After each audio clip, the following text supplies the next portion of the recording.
hukum pada masa 1950 sampai dengan 1959 dapat berbeda-beda di setiap negaranya, tergantung pada sistem hukum yang diterapkan. Namun, beberapa tren umum dalam sistem hukum pada periode ini adalah sebagai berikut. Yang pertama, sistem hukum Eropa kontinental. Banyak di negara Eropa yang menerapkan sistem hukum Eropa kontinental yang didasarkan pada kode hukum yang tertulis. Yang kedua, sistem hukum common law. Negara-negara yang terpengaruh oleh hukum Inggris, seperti Inggris Raya dan negara-negara bersekutuan, mereka menerapkan sistem hukum common law. Sistem ini didasarkan oleh presiden hukum dan keputusan-keputusan pengadilan sebelumnya. Yang pertama, pemulihan pasca perang. Setelah Perang Dunia Kedua, banyak negara mengalami pemulihan dan konstruksi termasuk dalam hal sistem hukum.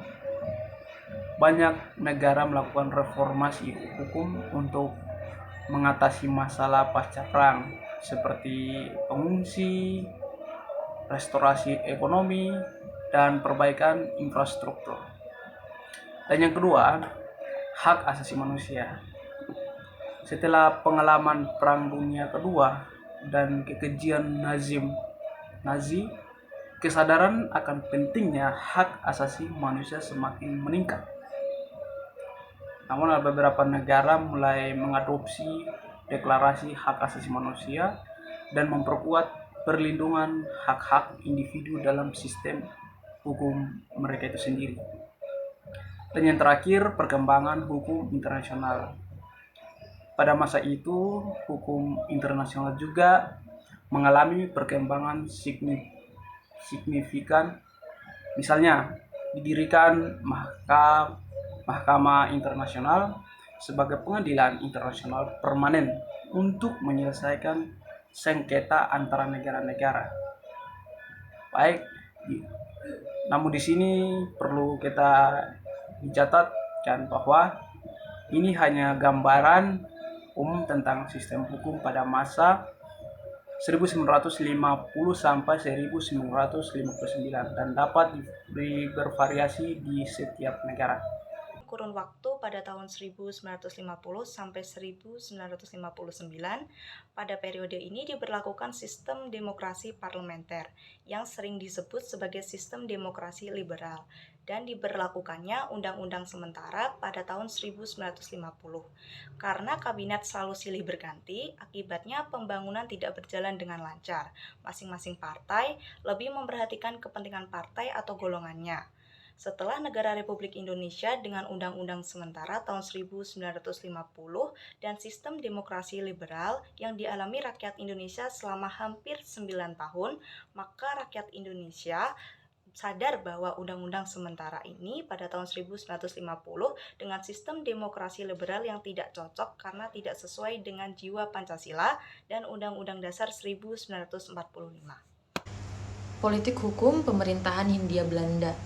Arah politik hukum yang dijalankan pemerintah Belanda adalah menerapkan sejumlah prinsip seperti kodifikasi, yaitu pembukuan, konkordansi, suatu asas yang melandasi diberlakukannya hukum Eropa, unifikasi, penyatuan hukum yang berlaku secara nasional, dualisme, menekankan perbedaan antara hukum nasional dan internasional dan mewajibkan pengubahan hukum internasional menjadi hukum nasional.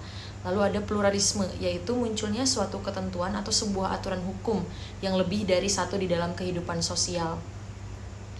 Pada tahap awal, penggunaan hukum dan prinsipnya tersebut ditujukan untuk memenuhi kepentingan Belanda dengan menindas rakyat. Kemudian, dalam perkembangan selanjutnya, hukum tidak hanya digunakan sebagai sarana menindas, melainkan juga mencari keuntungan. Di masa ini, merkantilisme terjadi. Hukum dalam periode ini merupakan saran, instrumen, dan alat dari pihak yang berkuasa. Politik hukum pemerintahan Hindia Belanda. Politik hukum Hindia Belanda didasarkan pada kepentingan penjajahan mereka atas Nusantara. Politik hukum Hindia Belanda sangat berbeda dengan politik hukum setelah kemerdekaan Republik Indonesia. Hindia Belanda adalah sebuah koloni yang dikuasai oleh Belanda selama hampir 3 abad, dari abad ke-17 hingga abad ke-20. Pemerintahan Hindia Belanda dikuasai oleh otoritas kolonial Belanda yang mengeksploitasi sumber daya alam dan tenaga kerja di Indonesia. Pemerintahan Hindia Belanda menerapkan hukum kolonial yang didasarkan pada hukum Eropa dan hukum adat. Hukum ini biasanya mendukung kepentingan kolonial Belanda.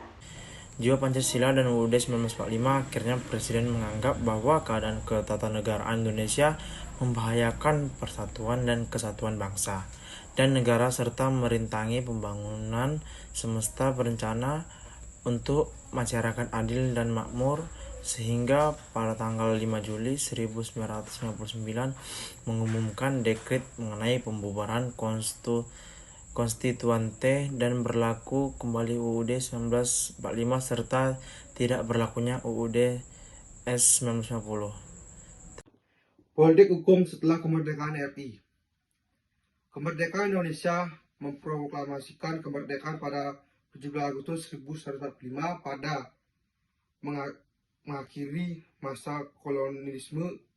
Ini adalah awal dari pembentukan negara Republik Indonesia. Konstitusi. Setelah kemerdekaan Indonesia mengadopsi konstitusi pertamanya, yaitu UUD 1945 yang menjadi dasar hukum negara. Konstitusi ini memberikan landasan bagi pembentuk pemerintah dan lembaga-lembaga negara selama bertahun setelah kemerdekaan. Indonesia mengalami perubahan dalam sistem politik, hukum, dan pemerintahannya, termasuk periode awal kemerdekaan yang ditandai oleh perjuangan pemertahanan kemerdekaan dari berbagai ancaman.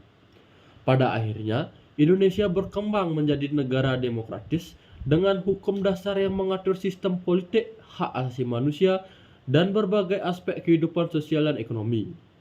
Harap diperhatikan bahwa ini adalah ringkasan umum dan banyak detail dan peristiwa penting lainnya yang terkait dengan politik hukum di Hindia Belanda dan setelah kemerdekaan RI.